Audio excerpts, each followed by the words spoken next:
Hello students, welcome to Vision Guidance.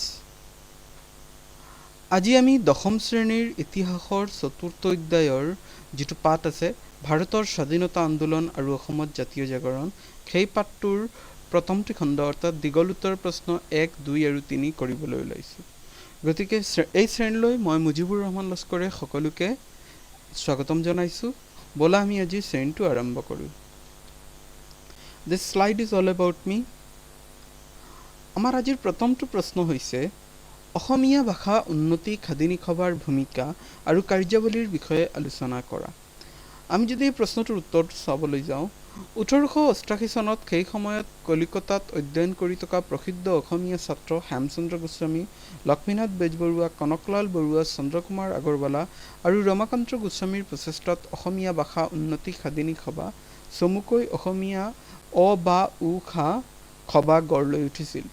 Bangla ছাপাখালৰ পৰা হোৱা আক্ৰমণৰ পৰা ৰক্ষা কৰি অসমীয়া ভাষাৰ স্বকীয়তা বজাই ৰখাৰ লগতে অসমীয়াসকলৰ মাজত একতা আৰু জাতীয়তাবাদৰ ভাৱ গঢ়ি তোলাত অ বা উ খা সভাই বিশেষ ভূমিকা লৈছিল। ছেকেণ্ড পেৰাগ্ৰাফত লিখিব পাৰোঁ, এই সভাৰ প্ৰমুখ কাৰ্যাৱলীসমূহ আছিল সভাই অসমৰ সকলো পাঠশালাত পৰিশুদ্ধ আৰু উন্নতমানৰ ব্যাকৰণৰ ব্যৱস্থা কৰিছিল। এই সভাই অসমৰ এক সৰ্বাত্মক সামাজিক ইতিহাস সংকলন আৰু সংস্কৃত বা অন্যান্য ভাষাৰ প্ৰধান গ্ৰন্থসমূহ অসমীয়ালৈ অনুবাদৰ কাম হাতত লৈছিল। এই সভাৰ প্ৰচেষ্টাতে হেমচন্দ্ৰ বৰুৱাই প্ৰথমখন আধুনিক অসমীয়া অভিধান হেমকোষ ৰচনা কৰে। এই সভাৰ দ্বাৰা প্ৰকাশিত জোনাকী আলোচনীয়ে অসমীয়া সাহিত্য জীৱনলৈ আলোড়ন কঢ়িয়াই আনিছিল।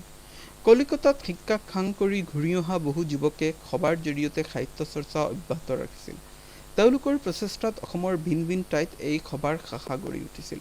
তো মূলতঃ এই এনচাৰটো আমি দুটা পেৰাগ্ৰাফত কৰিছোঁ। এইটো পেৰাগ্ৰাফত এইখিনি আমি ভূমিকা আলোচনা কৰিছোঁ আৰু এইটো পেৰাগ্ৰাফত এইখিনি সভাই কি মুখ্য কাৰ্যাৱলী লৈছিল সেইখিনি আলোচনা কৰিছিলোঁ। তোমালোকে ভিডিঅ'টো পজ কৰি আনচাৰখিনি লিখি ল'বা। আমি আহোঁ নেক্সট কুৱেশ্যনলৈ। নেক্সট কুৱেশ্যন হৈছে অসম ছাত্ৰ সন্মিলনৰ অৱদানৰ বিষয়ে লিখা। উত্তৰটো মই পঢ়ি দিছোঁ, শুনি লোৱা প্ৰথমে। অসমীয়া ভাষাৰ উন্নতি সাধন কৰাৰ উদ্দেশ্যেৰে 1916 চনত অসম ছাত্ৰ সন্মিলন স্থাপন কৰা হৈছিল। এই সন্মিলনে অসমৰ বিভিন্ন বিদ্যালয় মহাবিদ্যালয়ৰ ছাত্ৰ ছাত্ৰীসকলৰ লগত মত আদান প্ৰদান কৰি এক সম্পৰ্ক স্থাপন কৰিবলৈ চেষ্টা কৰিছিল। এই সন্মিলনৰ বাৰ্ষিক অধিৱেশনসমূহত বিশিষ্ট সাহিত্যিক, চিন্তাবিদ, শিক্ষাবিদ আৰু ৰাজনীতিবিদসকলে অংশগ্ৰহণ কৰিছিল। তেওঁলোকৰ ভিতৰত লক্ষ্মীনাথ বেজবৰুৱা, পদ্মনাথ গোহাঞিবৰুৱা, আচাৰ্য প্ৰফুল্ল চন্দ্ৰ ৰায় আদি উল্লেখযোগ্য। এই ব্যক্তিসকলৰ অংশগ্ৰহণে এই সন্মিলনৰ লগতে তেওঁলোকৰ উদ্দেশ্যকো ন্যায্যতা প্ৰদান কৰিছিল।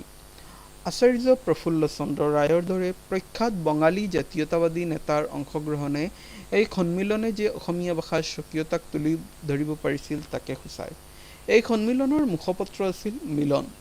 সন্মিলনে অসমৰ শিক্ষা, সাহিত্য, সংস্কৃতি চৰ্চাৰ লগতে সাম্প্ৰদায়িক সংস্কৃতি আৰু জাতীয় চেতনাত গঢ়াত যথেষ্ট অৱদান আগবঢ়াইছিল। আমি আহোঁ ইয়াৰ পিছৰ প্ৰশ্নলৈ। আমাৰ পিছৰটো প্ৰশ্ন হৈছে ৰায়ত সভাসমূহৰ উদ্দেশ্য আৰু ভূমিকা সম্পৰ্কে এটি খতিয়ান দাঙি ধৰা। 19 শতিকাৰ শেষৰ ফালে অসমৰ বিভিন্ন ঠাইত ৰায়ত সভা গঢ় লৈ উঠিছিল।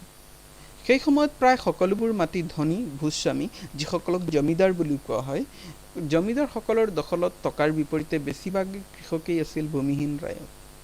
এওঁলোকৰ হৈ মাত মাতিবৰ কাৰণে এই সংগঠনসমূহ গঢ় লৈছিল।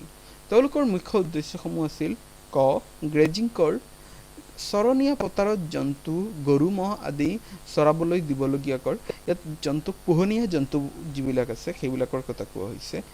গ্ৰেজিং কৰ, চৰণীয়া পথাৰত জন্তু গৰু ম'হ আদি চৰাবলৈ দিবলগীয়া কৰ বন্ধ কৰা, মাটিৰ খাজনা হ্ৰাস কৰা আৰু 3 নম্বৰ গ সেই সময়ত চৰকাৰী পৃষ্ঠপোষকতাত অসমত খেতি কৰিবলৈ পূৰ্ববংগৰ পৰা ভূমিহীন কৃষকক অনা হৈছিল, যিয়ে এক প্ৰব্ৰজনৰ সৃষ্টি কৰিছিল। এনেধৰণৰ প্ৰব্ৰজন ৰোধ কৰাটো ৰায়ত সভাৰ এক উদ্দেশ্য আছিল।